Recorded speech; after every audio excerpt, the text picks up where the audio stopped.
Hey, what's up, Silver Stackers? Thank you for tuning in. This is Silver Slayer, so let's talk about silver.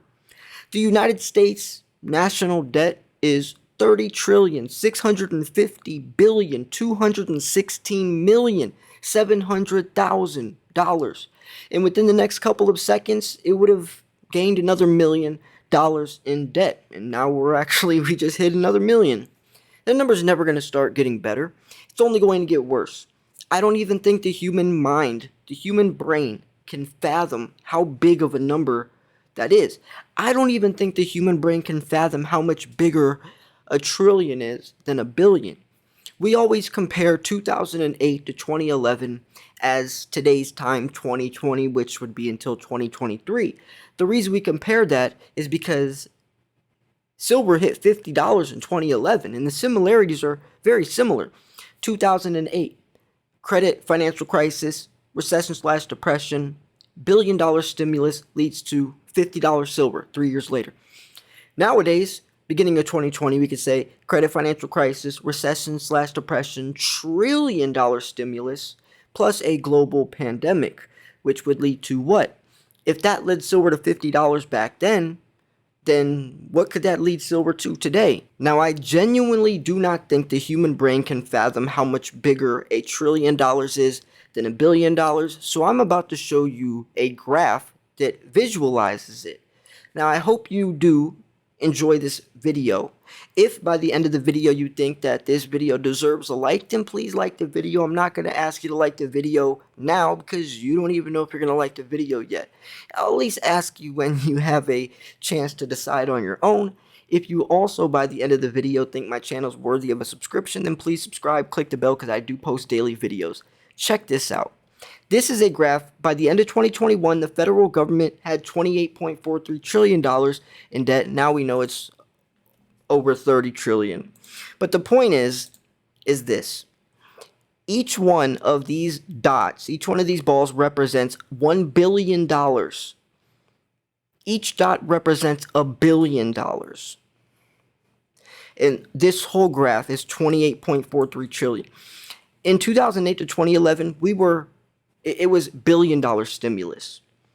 So put that into perspective when we talk about $1 billion stimulus from 2008 to 2011 to $1 trillion stimulus in today's times. And it's only going to keep getting worse. When I say the dollar's lost 98% of its purchasing power, that's a literal percentage. Not 97%, not 99%. 98% is a literal number, and it's gotten a lot worse over the last 20 years. If you look at a chart, as soon as we got rid of the gold standard, our dollar just tanked. And it's the world's reserve currency. Everyone across the globe relies on the dollar's strength. But the dollar's only as strong as people think it is. And since this pandemic happened, it exposed that the United States is broke.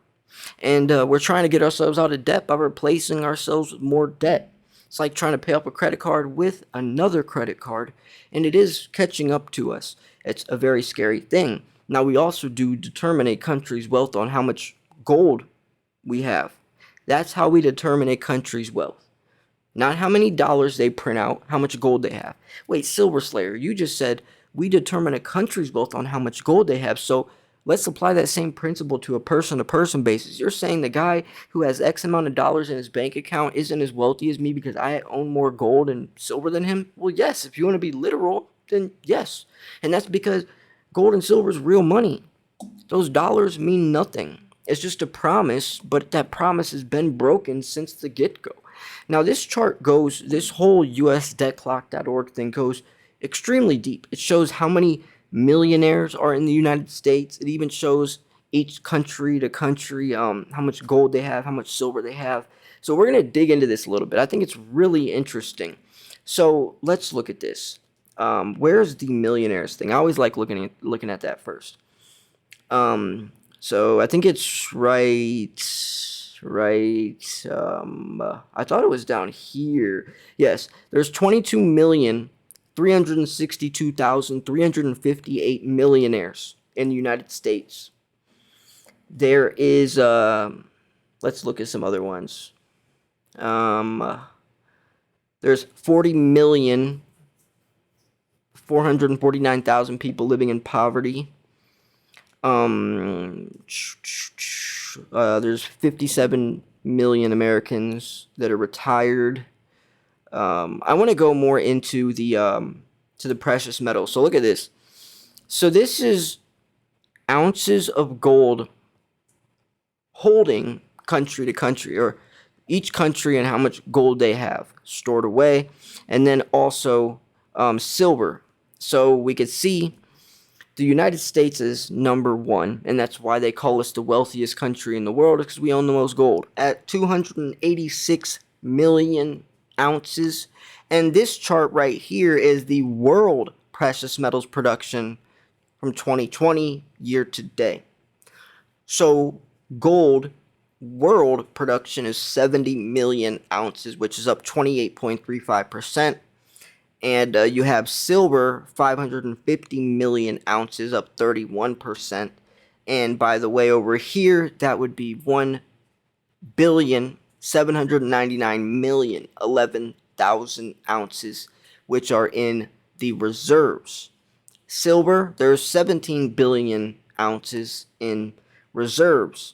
And it shows platinum, palladium, lithium, all the way down. Now, I could make an entire video just over these numbers, looking at the production versus the amount in the reserves, and then I can do the annual number in demand. We exceeded 1.12 billion ounces this year. I could try to give an estimate on, in the next 3, 4, 5 years, what that number would look like, since we're advancing into green technology, and then I can try to cross-reference that to these numbers and then try to incorporate, supply, and then, but I'm not going to do that. I've done that before. I wanted to look more into the dollar strength, and that is exactly why silver has so much potential, even more so beyond gold, because I could go look at those production numbers, the supply and demand data, and give a great case of why silver has so much potential and opportunity, and why it's going to be so profitable. But then we could play this whole different angle of saying, yo, you need silver to protect your wealth as the dollar is deflating. Regardless if silver was scarce or not, we would still be needing to put our money into gold and silver. But since silver is also scarce, that's even more reason.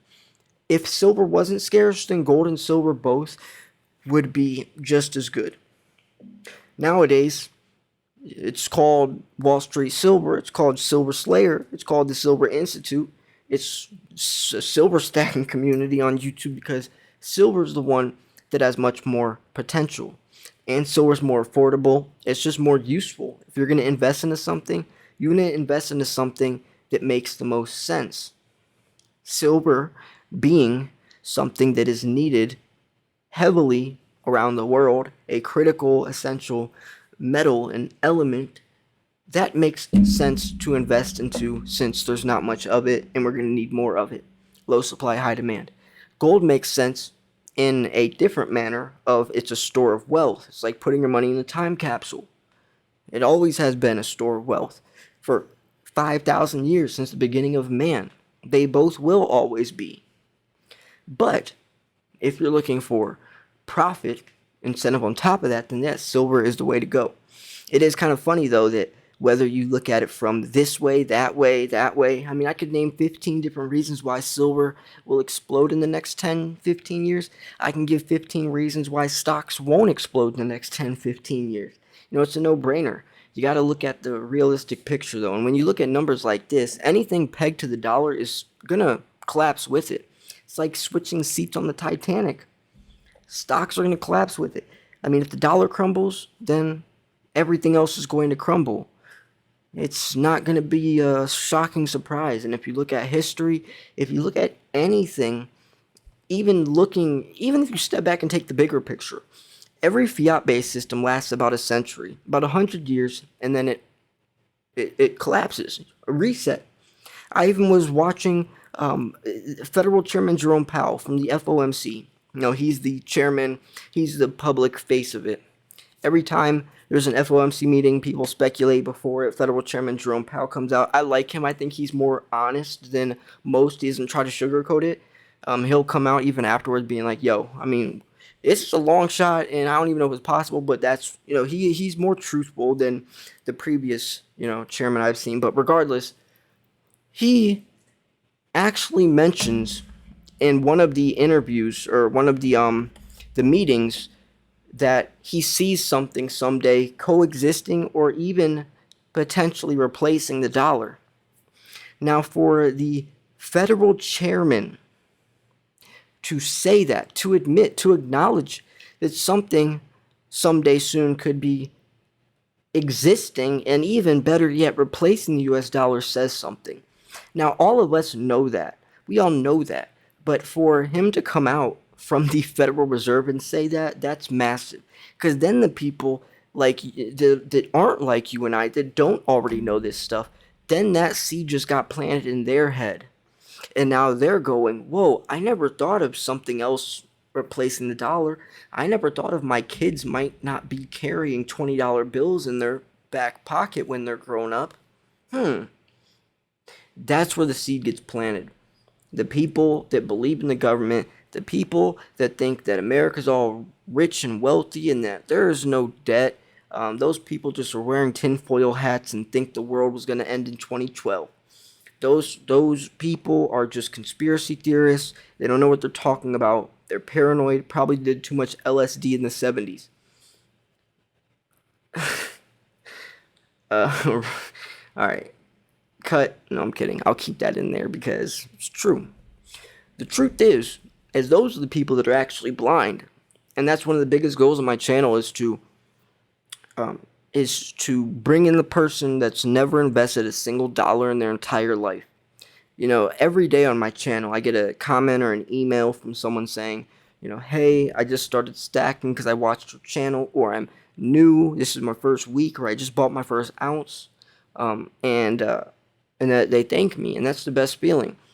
My goal is to reach out to those people that are living paycheck to paycheck, that the only type of investing they ever did was buying scratch-off lottery tickets. By the way, scratch-offs are just another way for broke people to pay taxes. If you want to be honest, that's gambling. Gamblers throw money at the wall, hope it sticks, with the odds highly against them. Investors make strategic decisions based off information. We use the information to tweak our odds into our favor. See what I just said? Gamblers just throw money, the odds are against them. Investors make strategic decisions, why it's called a silver stacking strategy. We're strategizing to take the information, see what's going to happen, see how that's affected the metal in the past, give the most likely outcome, which we all know what the outcome is going to be, the inevitable collapse of the dollar, and putting our money into silver because we know that's the best solution, or even gold. See, we're tweaking those odds for us to win, where gamblers just go off a hope shot and has no rational, no rational thought behind doing so. That's why we invest. But you have to invest with your head, not your heart, because if you invest with your heart, you're basically gambling because you're throwing all rational thinking out the window and just going with something that has no thought behind it, no rational thought. That's why impulse buying and panic selling is also so dangerous.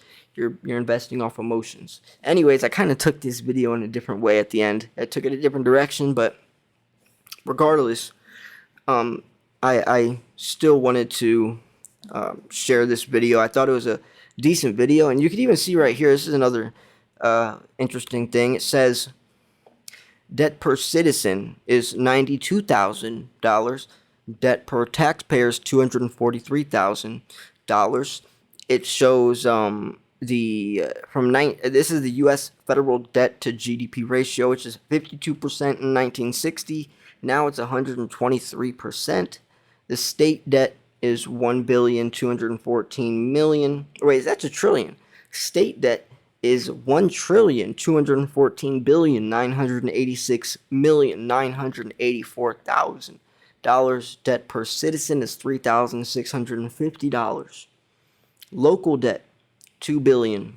Debt per citizen, $6,000.